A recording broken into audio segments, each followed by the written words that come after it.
संतश्रेष्ठ निवृत्तीनाथ महाराजांच्या पालखीचं त्र्यंबकेश्वरवरून पंढरीच्या दिशेने प्रस्थान। हजारो वारकऱ्यांच्या उपस्थितीमध्ये यंदा तुकारामचा जयघोष।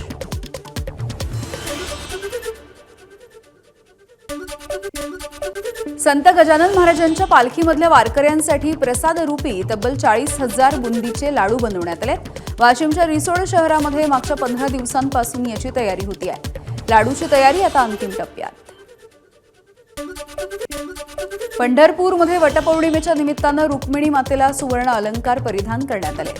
सोन्याचा मुकुट, तोडेजोड, तानवड याचा जोड, चिंचपेटी, जवमणी यासह वेगवेगळ्या अलंकारांचा समावेश आहे।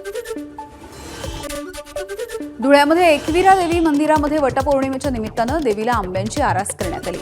301 किलो आंब्यांचा आम शृंगार आणि 101 पुरणपोळ्यांचा नैवेद्य। दरवर्षी वटपौर्णिमेच्या निमित्तानं एकविरा देवीची पालखी मिरवणूक काढण्याची परंपरा आहे।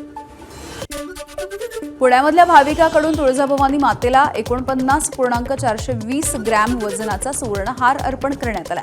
सुवर्णहार अर्पण करण्यात आलेल्या भाविकाचा मंदिर प्रशासनानं सत्कार केलाय। मंदिर संस्थानाच्या नोंदीनुसार हा हार स्वीकारण्यात आला।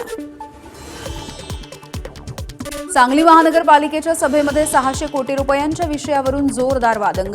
महायुतीमधील 2 घटक पक्ष आमने सामने। राष्ट्रवादीचे नेते उपमहापौर गजानन मगदूम यांची आम्ही पुन्हा एकदा मदतीला येणार नाही अशी भाजपला तंबी।